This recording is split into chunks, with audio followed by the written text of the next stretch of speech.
Parte social y derecho y todas esas carreras que son necesarias, pero ahora necesitamos, para dar el salto, necesitamos ingenieros, necesitamos científicos para poder dar el salto y poder generar ese talento especializado vinculado con una tecnología única y bien de mucho valor agregado.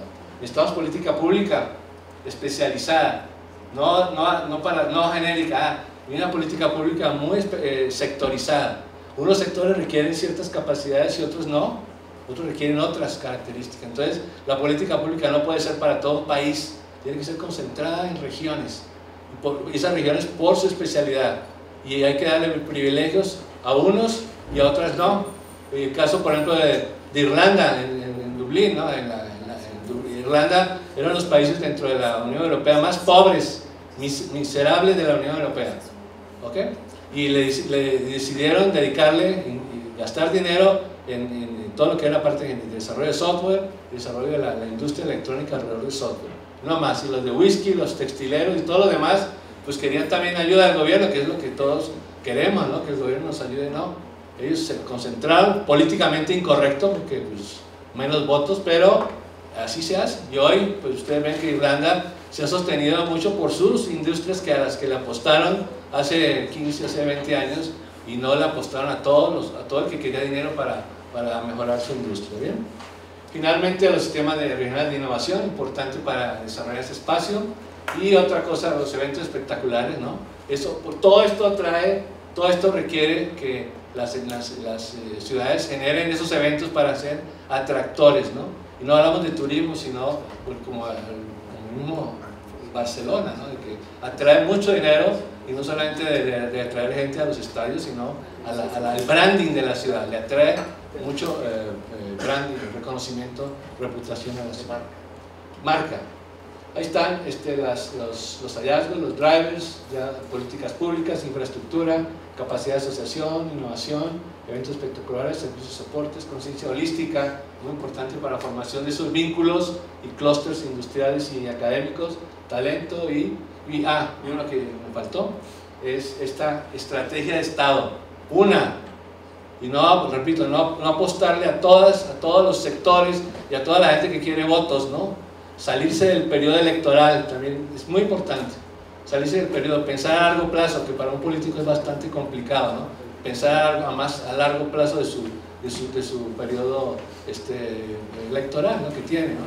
Y eso pues requiere un direccionamiento estratégico de Estado, ¿no? ¿Okay? O sea que a nivel Estado, a nivel departamento ustedes tienen, o región, se declare una estrategia, y que sea una estrategia que se blinde, que se esté blindada de los periodos electorales.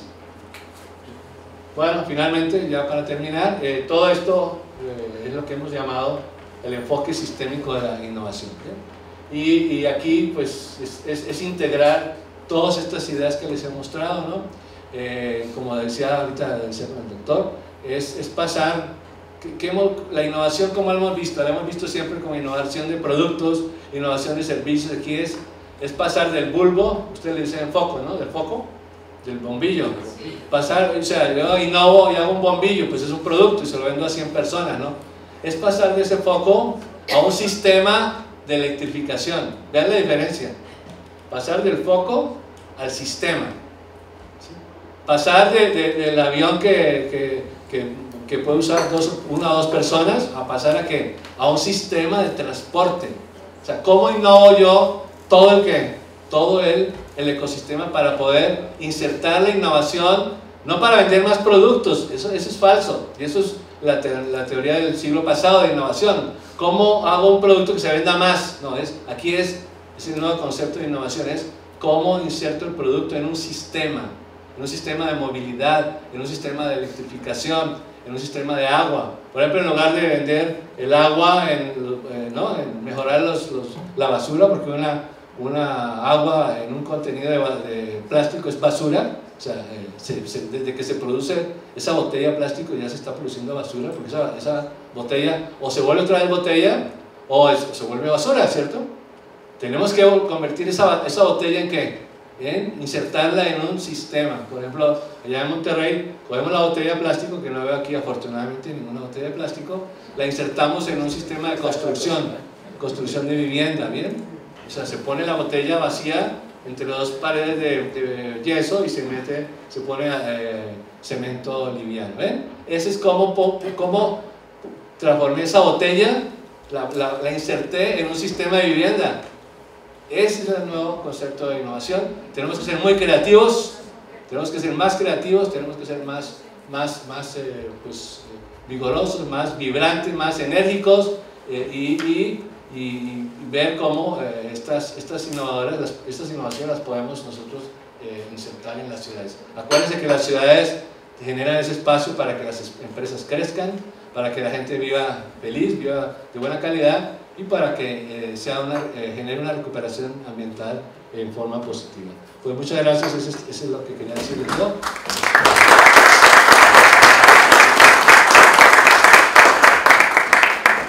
Ya podemos.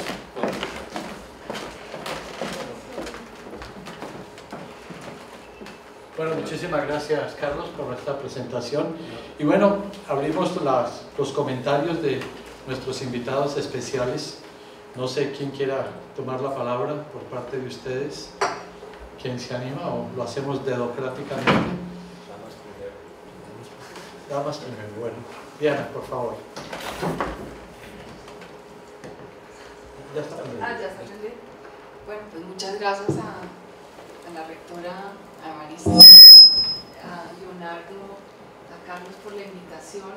La verdad es que Leonardo me viene hablando de este libro ya hace unos meses largos y fue muy rico pues haber tenido la oportunidad de sentarme a leerlo detenidamente en estos días, porque yo creo que sí, verdaderamente es un excelente libro para quienes están tratando de construir ciudades innovadoras y ecosistemas de innovación en el mundo.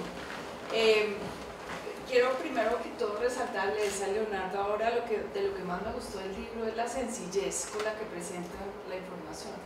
A veces estos temas los tratan de ensalzar tanto y como de volver tan complejos que asusta a la gente, y de lo que más me gustó fue que lo hicieron de una manera muy agradable y yo creo que sobre todo va a ser de gran utilidad para tomadores de decisiones que están pensando cómo pueden diseñar y generar políticas públicas para promover ciudades innovadoras, y el libro claramente lo hace a partir de los ejemplos. Entonces pues sí, los quiero felicitar porque realmente pues yo conocía varios de los ejemplos, otros no, pero todos digamos los entendí muy bien.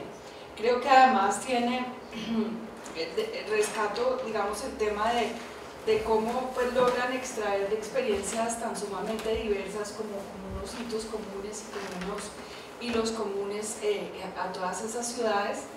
Y yo creo que en esencia eso es parte del valor del libro también, que a pesar de lo individual, digamos de las características individuales y tan distintas que puede tener un Oakland con un Curitiba, con un Austin, pues hay esa, digamos, esa matriz que ustedes desarrollaron pues sumamente bien, y yo creo que digamos cuando uno lo mira también quiero destacar que entienden que para que una ciudad innovadora, más allá de tener un sistema de innovación como tal, también debe desarrollar una serie de elementos como el de atracción de talento, como el de calidad de vida, que muchas veces quienes estamos muy metidos en temas de ciencia, tecnología e innovación como que olvidamos que son factores esenciales para que ciudades como las nuestras pues sean innovadoras. Y en el caso de Bogotá en particular, pues yo creo que eso es algo, digamos, en estos días yo llamé a Leonardo porque les estamos preparando como un white paper para los candidatos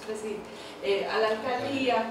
¿Qué le podemos decir? Y ahí fue cuando me dijo, después le mando el libro porque ahí está la fórmula, pero digamos que al leerlo, digamos uno tiene la tendencia de querer remitirse solo a los temas que tienen que ver estrictamente con ciencia, tecnología e innovación, y creo que lo bonito del libro es que rescata una serie de elementos como planeación urbana y calidad de vida que si no están claramente no vamos a traer talento humano internacional y nacional. Entonces pues eso me pareció particularmente interesante.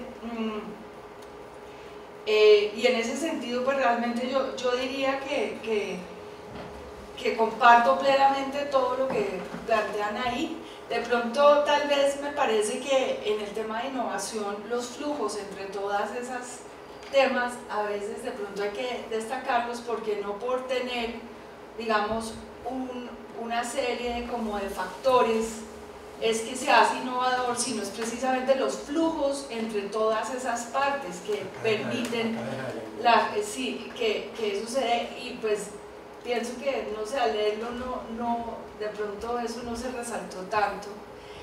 Mirando el caso de Bogotá, diría que a veces la realidad, cuando es dura y duele, es lo que mueve a la gente a pensar que nos tenemos que mover. Digamos, yo siempre he dicho que Medellín nos hizo un gran favor a Bogotá, no solo pues por de alguna manera darnos un modelo de rol, sino que precisamente nos hizo pellizcarnos acerca de qué ciudad queremos tener. Y el hecho de que empiece a haber competencias regionales, yo creo que eso es muy sano. Y en ese sentido, pues quiero decir que en los últimos años, cuando veo la radiografía de la Bogotá que describe el libro, afortunadamente también hay dinamismo. Y yo creo que hay cosas que están descritas ahí que ya no lo son tanto. Me refiero en particular al tema del emprendimiento, que salió muy mal calificado en el libro en Bogotá. Yo creo que esa era la radiografía de hace unos años, pero afortunadamente pues Bogotá se mueve también y hoy en día Bogotá es considerado un hub de emprendimiento a nivel de América Latina, por encima de Monterrey, y de hecho ha sido destacado en varias revistas últimamente como uno de los polos de emprendimiento importantes de la región. En ese sentido también, y ya como para finalizar, quería contarles que pues desde Conect Bogotá Región, que es una alianza Universidad-Empresa-Estado muy importante en esta región, que entre otras nace en gran respuesta a lo que estaba pasando en Medellín, que aquí un poco dijeron, bueno, ¿qué vamos a hacer nosotros? Ya somos casi 60 organizaciones comprometidas con transformar a Bogotá y con Dinamarca alrededor de la innovación, y estamos haciendo algo que pues me pidió Leonardo que mencionara, y es que estamos haciendo un ejercicio de región para definir para qué es buena Bogotá y para focalizarnos, y eso es algo que Bogotá nunca ha hecho, nunca ha querido hacer. De hecho la gente tiene mucho miedo de hacer apuestas y estamos en un proceso de especialización estratégica liderada por, digamos, un grupo español que ya ha hecho esto, entre otras, en varias ciudades de México, y es muy interesante lo que está emergiendo. Obviamente hay temas tradicionales que uno puede pensar que Bogotá es bueno para ciertas cosas, pero están emergiendo unas nuevas apuestas. No me atrevo a revelar porque precisamente hicimos un ejercicio, Leonardo estuvo presente hace 15 días, donde ya de 10 posibles ejes ya priorizamos 5 y estamos en proceso de priorizar 3. Y eso es doloroso porque eso implica renuncias, pero también yo creo que eso va a permitir que todas las universidades, los emprendedores y demás, y el gobierno nos alineemos a hacer, digamos, inversiones mucho más efectivas, que creo que es uno de los temas que ustedes resaltan que necesitamos. Entonces, pues yo espero que en 10 años, si volvieran a escribir este libro, de pronto pues no estemos al nivel de las que estén planteando ahí, pero ciertamente no estemos en el nivel descrito en el libro. Entonces, pues sí quiero agradecerles, pero sobre todo felicitarlos. Yo creo que esto es una guía. A mi oficina va mucha gente, entonces el rector del Politécnico en estos días de Guayaquil, que ha pasado por allá por la universidad, a preguntar, ¿y cómo hacemos para crear ciudades innovadoras? Y pues yo creo que este va a ser un libro de referencia. Gracias. Bueno, muchísimas gracias, sí. Diana. Tal vez un punto muy importante que tú mencionaste con el caso de Bogotá y las estadísticas, es necesario aclarar pues que este tipo de investigaciones toman su tiempo.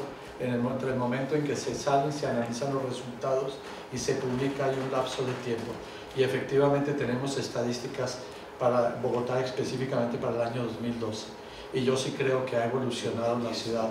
Hemos estado vinculados, yo trabajo muy de cerca con la Cámara, con Conect y con todo lo que hacemos en la Universidad Tadeo Lozano alrededor de estos temas, de manera de que no tendremos una próxima edición, pero sí ciertamente es valioso hacer este comentario. Por favor, ¿quién quiere hacer algún otro comentario? Espérate. ya abrimos al público. ¿Quieres, Lucas, o soy yo? Primero la dignidad, no nos falta. ¿Cómo estás? La juventud. ¿Cómo estamos de amables? Parecemos bogotanos. Bueno, como les comentaba a los autores al comienzo, fue tremendamente estimulante leer el libro. No puedo decir que me leí las 226 páginas, porque el profesor Pineda muy amablemente me avisó cuando yo dije que venía a la presentación del libro. Dije que venía. Después resulté siendo comentarista y con el libro en mi computador para ponerme al día. Realmente fue muy estimulante leer, porque todos nosotros, ciertamente en la comunidad académica, somos tremendamente rígidos mentalmente. Y este libro lo que le permite a uno es pensar que hay que romper esas barreras, lo que todo el mundo llama paradigmas. Tenemos que romper las barreras, tenemos que comenzar a pensar en otra forma. Me sirvió tanto el libro, y ese es el primer comentario, que ayer tuvimos una reunión en la academia y lo primero que yo dije fue: tenemos que romper con los esquemas que la academia tiene hace 80 años. La academia tiene 80 años de vida y nosotros prácticamente estábamos viviendo con esquemas de 80 años, con pequeños cambios aquí y allá, y se adaptaban los estatutos a pequeñas cosas, pero nosotros pensamos ayer casualmente y eso yo le agradezco al libro, que me llevó con esa mentalidad a la reunión que tuvimos ayer. Ya entrando en el libro, la primera cosa que me llamó la atención son los 4 ejes: el eje humano, el eje sociopolítico, el eje ambiental y el eje económico. Eso lo pone a uno en contexto. ¿De qué vamos a hablar? ¿De qué estamos hablando? ¿Cómo es que hablamos de ciudades innovadoras? Y dentro de eso, y poco a poco me voy a referir a algunos de esos, no a todos obviamente, pero sí a algunos. Lo más importante que yo resalto es el énfasis que se da a las sinergias.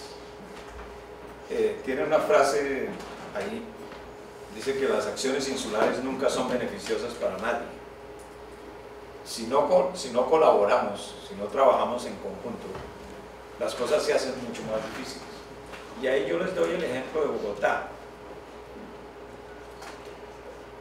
Doctora, trabajar en colaboración en Bogotá es dificilísimo, dificilísimo. Aquí cada cual jala para su lado. Yo estoy en este momento organizando una conferencia que va a ser en junio, dentro del Año Internacional de la Luz, en la que vamos a participar la Universidad Nacional y la Universidad de los Andes, aquí en Bogotá y en Medellín, varias universidades de allá. ¿Qué diferencia ver a los paisas trabajando en conjunto? ¿Qué diferencia ver el Comité Medellín para el Año Internacional de la Luz con una semana en el mes de marzo iniciando todas las actividades del Año Internacional de la Luz? Y qué difícil ha sido para mí conseguir con quién colaborar en Bogotá. Dificilísimo, porque cada cual jala para su lado. Yo no sé si es que esto es muy grande, yo no sé si 7,5 millones de habitantes es muy complicado. Yo no sé qué es lo que pasa, pero nos cuesta mucho trabajo colaborar aquí. Las universidades se hablan a veces en algunas cosas, pero no en todo. Nuevamente como que hay una competencia permanente entre las universidades. Y eso hace que el cuento de la articulación aquí sea muy difícil. La segunda cosa que quiero enfatizar y que para mí es supremamente importante es el vínculo entre la academia y la innovación y la industria. Pero más que eso, la importancia que se le da en el libro a la producción de conocimiento. Y resulta que nosotros queremos ser el país más innovador del mundo en 2025 cuando no le damos ninguna importancia a la producción de conocimiento. Cuando Colciencias no tiene dinero para apoyar la investigación, cuando la industria privada prácticamente no invierte dinero en investigación. Los porcentajes de industrias en Colombia que le apuestan a la investigación científica son inmensamente pequeños en comparación con otros países. Y Peter Bruce expresidente del Instituto Max Planck, lo dijo muy claramente aquí en Bogotá en una reunión con representantes del gobierno. Mientras Colombia no invierta en producción de conocimiento, jamás van a llegar a los niveles que ustedes dicen que van a llegar en 2025. No se hagan ilusiones. Todos los países que han llegado a ser innovadores lo han hecho porque han invertido en investigación, han invertido en producción de conocimiento propio. Y ahí viene el otro problema que nosotros tenemos, que se produce el conocimiento en las universidades y ahí se queda. Tenemos ese problema gravísimo de traspasar ese conocimiento que es valiosísimo, porque nosotros tenemos científicos de altísimo nivel. Colombia tiene una comunidad científica pequeña pero muy importante en el mundo. Yo digo, por ejemplo, para darles un ejemplo, la Academia de Ciencias somos 190 miembros. De esos 190 yo digo que 170 son reconocidos internacionalmente, publican en las mejores revistas, producen conocimiento todo el día, preparan nuevos doctores todo el tiempo. Y ahí quedamos. Acabo de estar en Alemania gracias a los buenos oficios del embajador Juan Mayer, que fuimos 60 colombianos a visitar instituciones de innovación, instituciones pues de distintas clases. Y como yo no hablo alemán, me perdonan la pronunciación, pero fuimos a Fraunhofer. Qué maravilla estar en una ciudad como Bayreuth y ver una universidad de 40 años trabajando de la mano con Fraunhofer para que el conocimiento que está produciendo esa universidad pase a la industria, que también son industrias relativamente nuevas las de la ciudad, pero lo están haciendo. Fraunhofer fue hecha para eso, así como el Max Planck fue hecho para producir conocimiento. Institutos de Max Planck hay 500, Fraunhofer está por todas partes. ¿Qué hacen? Trabajan juntos. ¿Para qué? Para que haya producción de cosas que se puedan exportar, que haya tecnología.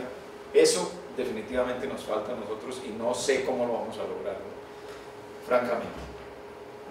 Entonces, ahí en el libro hablan de detonantes, que son centros de investigación especializados y universidades de alta calidad. Yo le agregaría centros de investigación.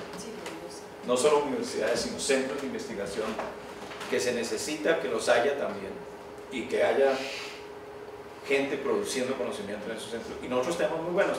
Este viaje a Alemania nos permitió inclusive a los colombianos conocernos mejor.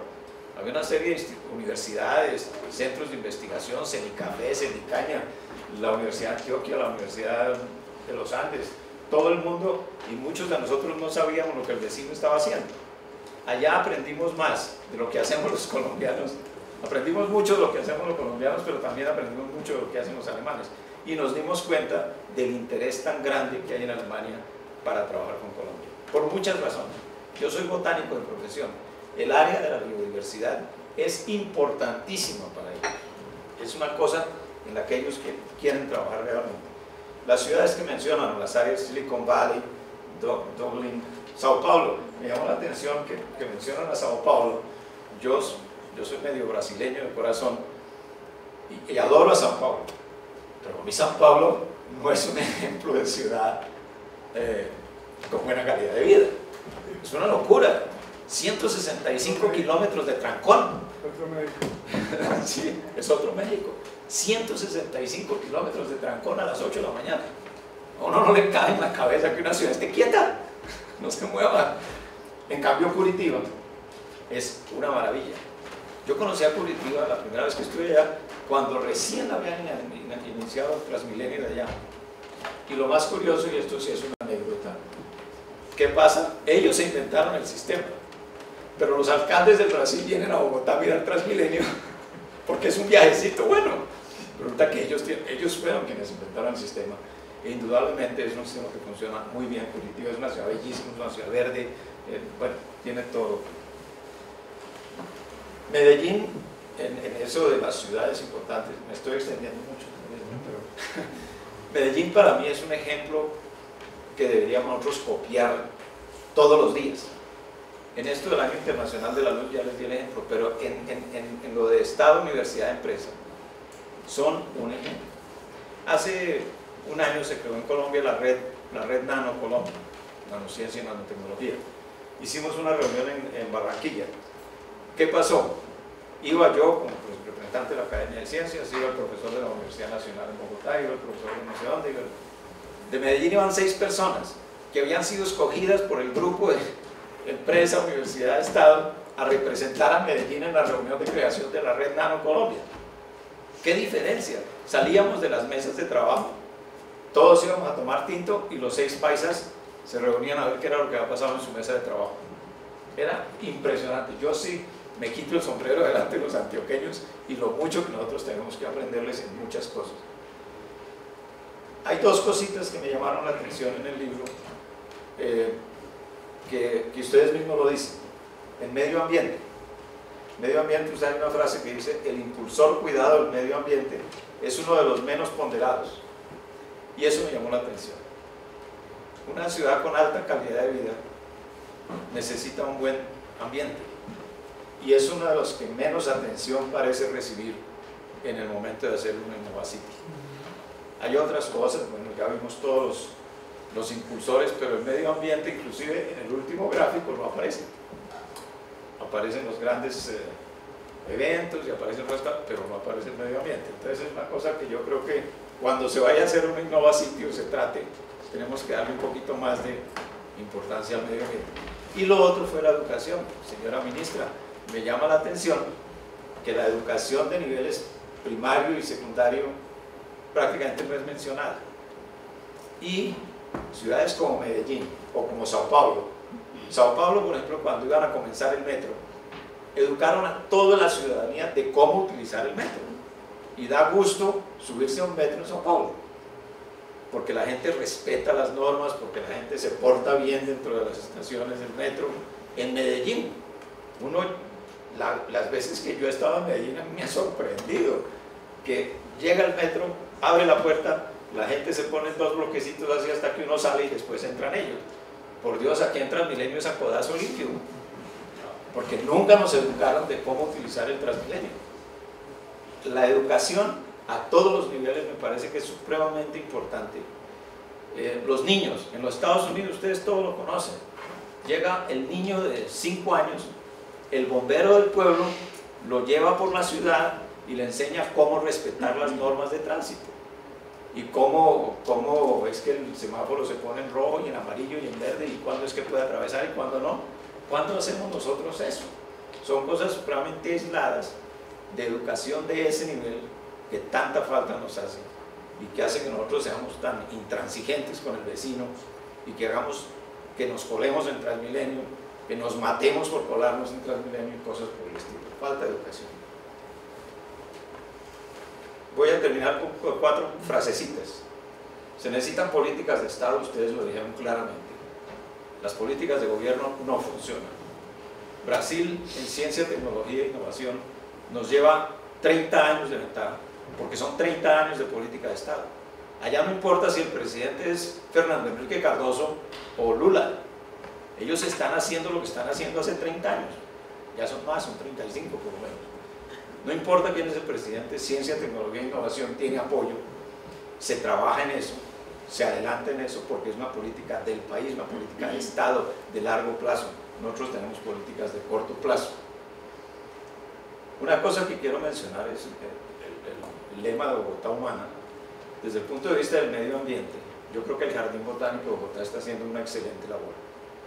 Un poco aislado de otras organizaciones, de otras instituciones, pero está haciendo una muy buena labor de reverdecer a Bogotá, de crear polos de desarrollo, polos de mejoramiento del ambiente, de protección de los humedales, cosas por el estilo. Pienso que las ciudades como Barranquilla y Bucaramanga están entrando a la pelea de ser ciudades innovadoras. Me impresiona positivamente la alcaldesa de Barranquilla. Barranquilla se mueve, es una campaña muy por el estilo, es branding lo que ellos están haciendo. Uno se sube a un avión de viaje y lo primero que ve es el avisito de Barranquilla se mueve. Eso me ha llamado mucho la atención y me da mucho pesar con Cali, que estaba tan bien posicionada hace unos años y hoy por hoy ya no tiene la misma gracia. Para resumir, lo que nosotros necesitamos aquí es un Innova Country. Tenemos que cambiar el país enteramente de las locuras que hacemos y tener un Innova Country. Gracias. Bueno, muchísimas gracias, doctor Forero.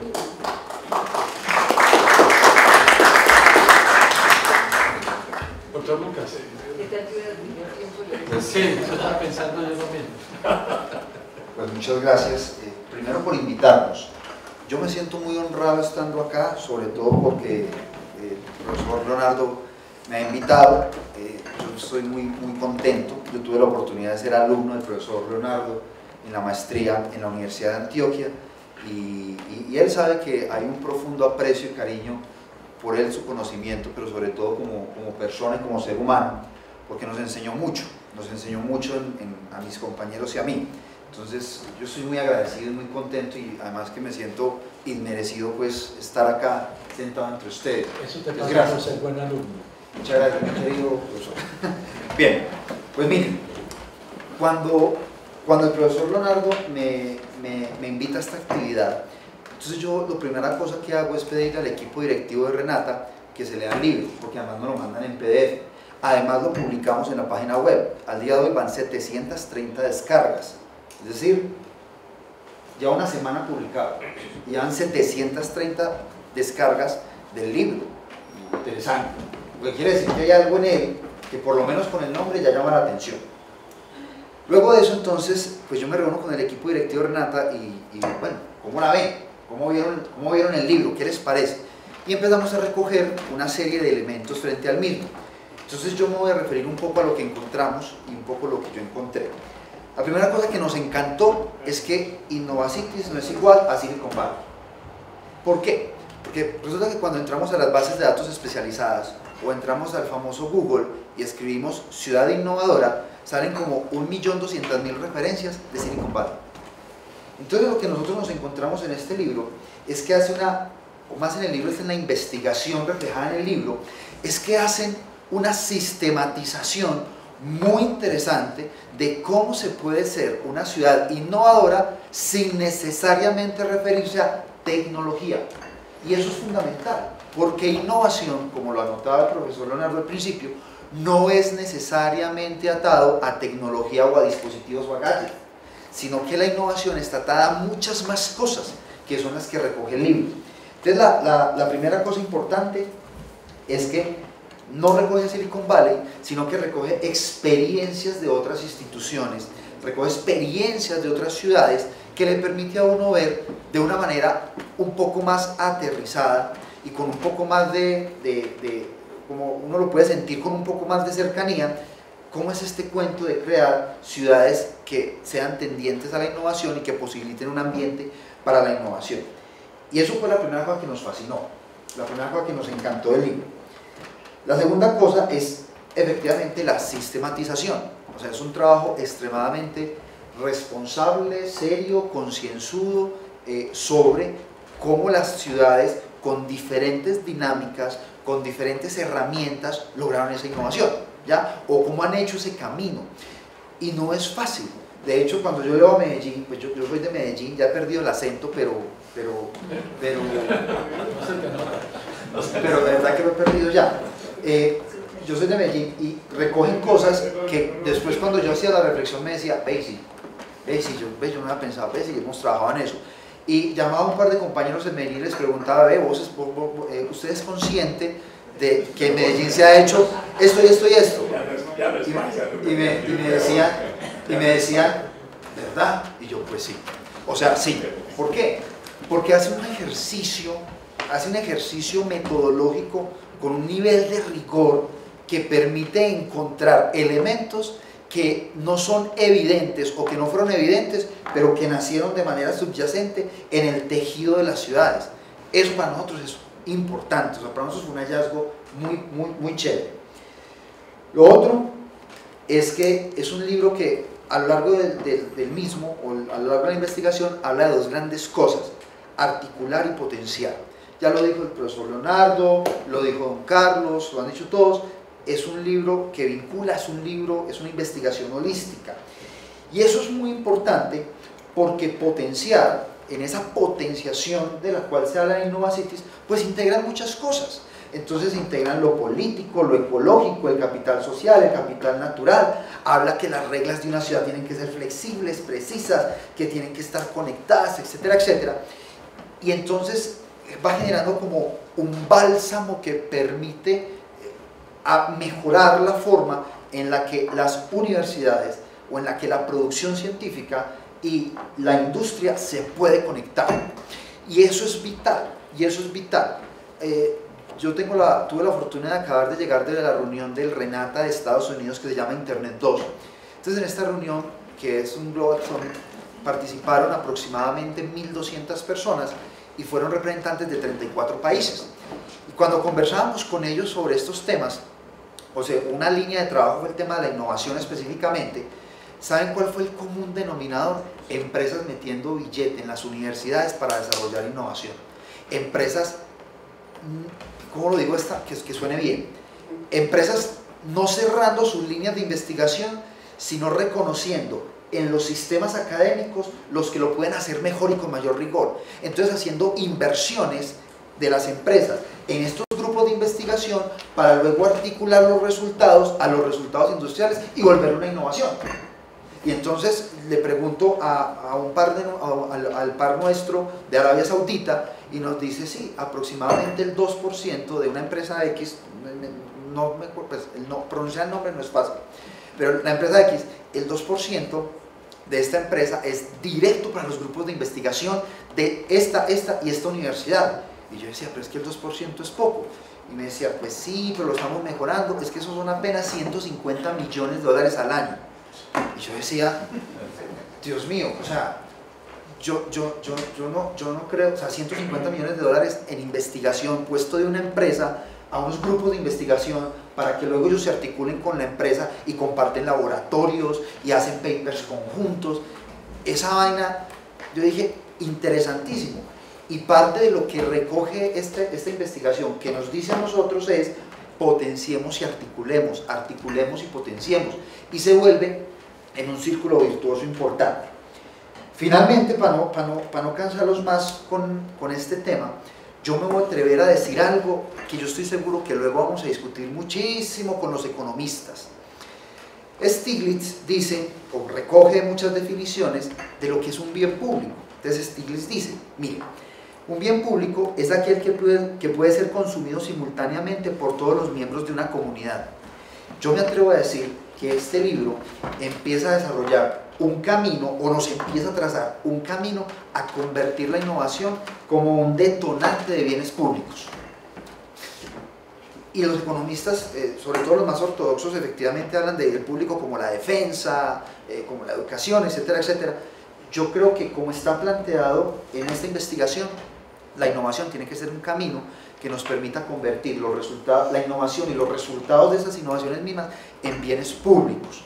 Y yo creo que parte del reto que nos queda, por lo menos a nosotros en Renata, es cómo apoyar y articular este tema y cómo lograr que efectivamente este desarrollo de lo que hemos llamado un bien público, o lo que creemos podría ser un bien público, pues efectivamente se dé, para que de una u otra manera, tal cual como lo acaba de decir don Enrique, porque mejor no lo puedo haber dicho, nosotros podamos trabajar de manera conjunta. Porque cuando todos trabajamos por el mismo bien y ese bien lo volvemos público de manera general, pues no hay forma de equivocarnos, o por lo menos si la equivocación es colectiva puede ser un poco menos dolorosa, pero efectivamente la podemos sacar adelante. Entonces yo siento que este libro nos empieza a dar este camino. Por lo demás ha sido un gusto leerlo, un gusto promocionarlo. Yo le pedí autorización a don Leonardo para repartirlo, me dijo que sí. Yo se lo presenté también a Red Clara, que es la red que agrupa toda América Latina, y yo espero que lo empiecen también a descargar de otros países, porque va a ser ejemplo para tal fin. Por lo menos el director ejecutivo del Renata de Ecuador ya me lo pidió, el libro, y yo pues, le mandé los vínculos, don Leonardo. No está mal, ¿cierto? Un poquito. Entonces me dice el director de publicaciones oyendo, me dice qué hacer, o que la universidad puede cobrar $1 por cada libro, 2, algo así. Va a salir una versión digital la próxima semana. Pero sí es impresionante la forma en la que el libro atrae. Te voy a mandar la versión digital para que no la promocione. Entonces, pues yo tengo un PDF muy bonito que ese fue el que empezamos a promocionar. Pero verdad que muchas gracias. Por lo demás, felicitaciones, muy honrado de nuevo de estar acá, me siento muy contento y bueno, es un gusto y a la orden lo que necesiten de Renata. Gracias. Lucas, muchas gracias. De pronto una cosita y para complementar lo que tú dices, ¿te puedo anunciar lo del libro que vamos a sacar? Sí, señor. Porque estamos planeando con Renata, vamos a lanzar un libro también que es resultado de una investigación sobre las necesidades de tecnologías de información en Colombia. De manera de que ese es el próximo libro que vamos a lanzar. No sé si hay algún otro comentario rápido, ya para cerrar la sesión. Parece que hay otro comentario, pero además yo creo que los del público, yo desafortunadamente me tengo que ir, pero entonces ustedes quedan en su casa y yo creo que hay que recoger de verdad. Sí, sí, por supuesto, por supuesto. Tenemos todavía 10 minutos para empezar la sesión. Bueno, muchísimas gracias, señora rectora.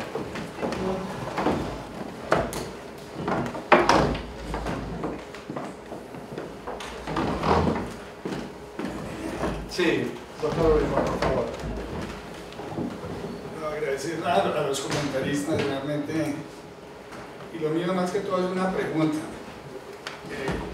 Me tocó la experiencia pues de Stanford con Silicon Valley, que eran dos compañías, se creó todo el Silicon Valley con Stanford, luego la ruta 128 con Harvard, MIT y Oxford y Cambridge, lo mismo. Universidades que realmente fueron líderes institucionales. En el centro de Bogotá tenemos la Corporación Universitaria del Centro, son como 14 universidades, y la idea de trabajar juntos, pero no hemos podido hacer una cosa conjunta. Mi pregunta para trabajar esto es el concepto de tesis interuniversitarias e interdisciplinarias. Nosotros estamos viendo que la integración de la administración con el diseño, la ingeniería y el derecho son 3 y 4 disciplinas fundamentales. Pero la tesis puede ser un momento absolutamente clave para detonar y para integrar lo que decía el profesor Enrique. No nos conocemos bien, pero una tesis sí integra.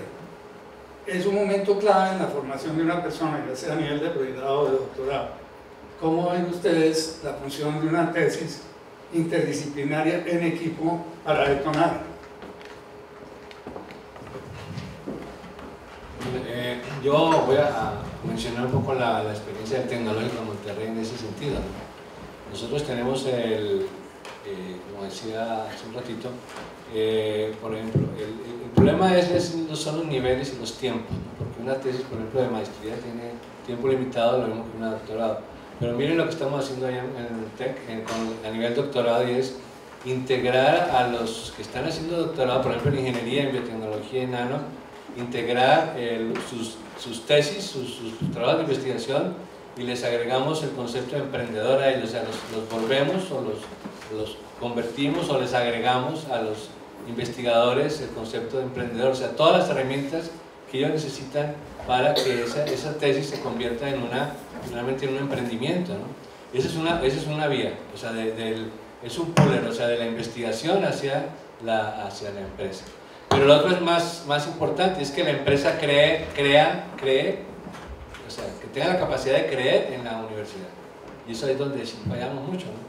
Porque la empresa no cree en la universidad, o sea, no confía en la universidad, porque dice, bueno, lo que me puede hacer la universidad, como les comenté hace un ratito, pues es insignificante, me hace cosas alrededor, o sea, periféricas, pero invertir en algo que sea serio y cuantioso en inversión, eso es el problema que tenemos. No hay credibilidad por parte de la universidad en la parte privada. Entonces, allá nos pasa eso, los proyectos que nos da, pero no tenemos proyectos del gobierno porque somos privados, y los proyectos que nos da la industria son los que nosotros tenemos que identificar buenos proyectos para que las tesis salgan de buena calidad y buen impacto, ¿no? Entonces, es el problema del vínculo y confianza que tiene la universidad y la empresa con la universidad. Es el caso nuestro, por lo menos, ¿no? Visto que somos una universidad que dependemos casi 100% de proyectos privados, ¿no? Nosotros no tenemos dinero de ustedes de la parte pública, ¿no? Nosotros todos nuestros ingresos de investigación y de proyectos vienen de empresas privadas, ¿no? Sí, Diana, ¿qué querías decir?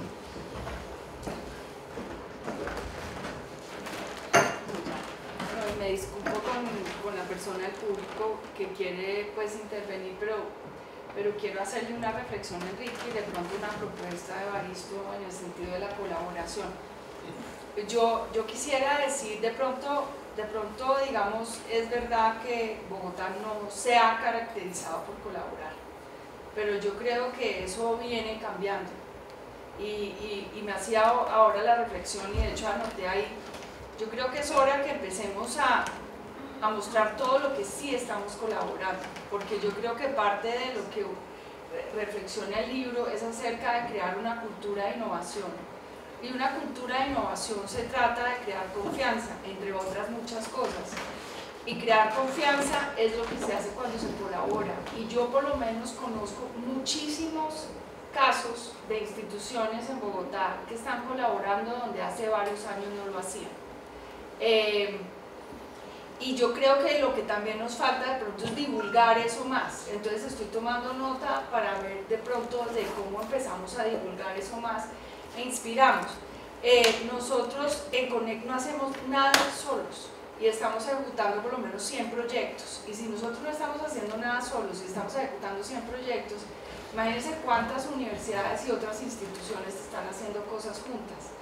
Quiero simplemente mencionar, por ejemplo, y con eso cierro, de pronto subiéndole a Evaristo, nosotros hemos estado usando el concepto de innovación abierta para vincular a muchos actores en la ciudad. Innovación abierta se refiere a cómo tú no solucionas problemas mirándote adentro y solucionando con tu equipo, sino acudiendo a terceros que pueden ser emprendedores, investigadores y demás. Y justo ahora con la ANDI, porque como no hacemos nada solos, y con Impulsa estamos desarrollando un programa de innovación abierta donde las empresas identifican retos comunes con otras empresas. Es decir, no es el problema de Corona, sino es el problema que tiene Corona, que tiene Argos, que tiene Sura alrededor de un tema. Y las soluciones se van a resolver con universidades y con emprendedores. Y ha sido muy bonito ver que en esta ciudad, muy por el contrario de lo que el imaginario que hemos creado, mucha gente está dispuesta a trabajar juntos y yo creo que eso es lo que tenemos que fomentar. Y en ese sentido, en estos días, ustedes saben que las empresas públicas de Bogotá pues sienten como una gran envidia de ver que EPM, que es una empresa, logró pues toda la inversión en Ruta N y se han sentado juntas para ver cómo Acueducto, ETB, Energía y la de Gas pueden identificar problemas comunes y ver cómo lo resuelven conjuntamente, y Connect les está ayudando con eso. Entonces también pues te pongo a disposición que si quieres, con las metodologías que hemos desarrollado, me parecería muy lindo ver cómo trabajamos con 14 universidades para identificar problemas y soluciones comunes. Pero simplemente lo digo, sé que tenemos mucho que hacer, pero yo pienso que también tenemos que pensar en que ya hemos avanzado y que hay que cogernos de eso y no tanto del pasado. Gracias. Bueno, muchísimas gracias. De pronto, dos reflexiones sobre lo que ha mencionado tanto Diana como el doctor Obregón. Me refiero primero a lo de las tesis. Una experiencia que, como le mencionaba, yo he trabajado muy de cerca con MES. Los estudiantes de ingeniería de la Escuela Nacional de Ingenieros de MES tienen la obligación de preparar lo que se llama Le Projet de Fin d'études, el PF, el proyecto de fin de estudios, que es una tesis de grado para pregrado, es una tesis de grado que es financiada por empresas, porque es para resolver un problema que ha identificado una empresa. Y la empresa paga a la escuela por la realización de esa tesis. Esa cultura es muy difícil en Colombia, no tenemos los recursos todavía, ni la conciencia ni la cultura para poderlo hacer. Pero ese es uno de los elementos que hay hoy en día de cómo utilizar las tesis para hacer buenos negocios. Y quizás el más conocido es el libro que fue el resultado de una tesis doctoral de Osterwalder sobre los Business Innovation Models, que el hombre escribe un libro de una tesis doctoral, se inventa una metodología y con eso el hombre se ha vuelto millonario y ha desarrollado toda una empresa alrededor de eso. Ese es el ideal. Nos falta un buen impulso sobre el asunto. Lo segundo de lo que menciona Diana con respecto al tema de innovación abierta y todo, de pronto aquí podría yo hacer una cuña de lo que estamos haciendo en la universidad. Todas nuestras universidades son monolíticas, cada una se encierra en cada una de sus facultades y buscar la colaboración entre facultades es tremendamente difícil y complejo por n número de factores. Utilizando el concepto de innovación abierta y lo que hoy se llaman los Living Labs, los laboratorios vivientes, nosotros hemos establecido lo que llamamos el Tadeo Lab. Y en el Tadeo Lab vamos a generar esa dinámica de la que habla Diana, primero a nivel interno, pero ya estamos comenzando a trabajar, por ejemplo, con Maloca, para comenzar a irradiar lo que es la zona de las nieves, que es donde está la Tadeo Lozano, para luego entrar al contexto de las universidades del centro de Bogotá. Y esto lo estamos haciendo paso a paso, porque si lo hacemos atropelladamente, nuestra cultura es más de no me saquen de mi zona de confort, estoy aquí tranquilo, déjenme, etc. Ya que esas eran dos observaciones. El público, por favor, que tenían algunas preguntas, comentarios. Sí, adelante, por favor. Gracias, muy amable. Por favor. Bueno, mi nombre es Juan Antonio Pretet, estudio en la Universidad de Rosario Jurisprudencia y bueno, siempre me ha interesado este tema de las ciudades y demás. Y no sé si es por ser joven que tengo ideas distintas sobre este tema y básicamente quisiera centrar esta pequeña intervención en el costo de las políticas públicas. Pues para nadie es un secreto que hay una amplia expoliación tributaria aquí en Bogotá, ¿no? Nosotros los ciudadanos básicamente nos imponen un impuesto predial y única excesivamente costoso que básicamente no se ve en ningún tipo de resultados y demás. En ese sentido quisiera hablar específicamente de dos ejemplos que para mí son fundamentales y es el ejemplo de Uber y de Hong Kong. Uber ha demostrado que no es necesario una planificación y que el orden espontáneo funciona para acabar con los antiguos monopolios del transporte y que básicamente el mismo distrito se ha encargado y el mismo estado se ha encargado de limitar esa alternativa. Por tal motivo, pues siguiendo esta línea, también quisiera hablar sobre Hong Kong y específicamente del metro de Hong Kong, que el metro de Hong Kong es financiado con capital privado en su totalidad y tiene el índice de puntualidad de un 99.9%, una cifra completamente ejemplar para todo el mundo. El metro de Hong Kong cotiza en la bolsa de valores y en el 2012 llegó a una ganancia de 2.000 millones de dólares. De tal manera que, pues, para mí sería fundamental entender básicamente a qué se refieren cuando hablan de políticas públicas, si lo que vemos es que ni se están ejecutando y las alternativas privadas básicamente es quitarnos el miedo a la inversión privada como manera de capitalizar y desarrollar una ciudad.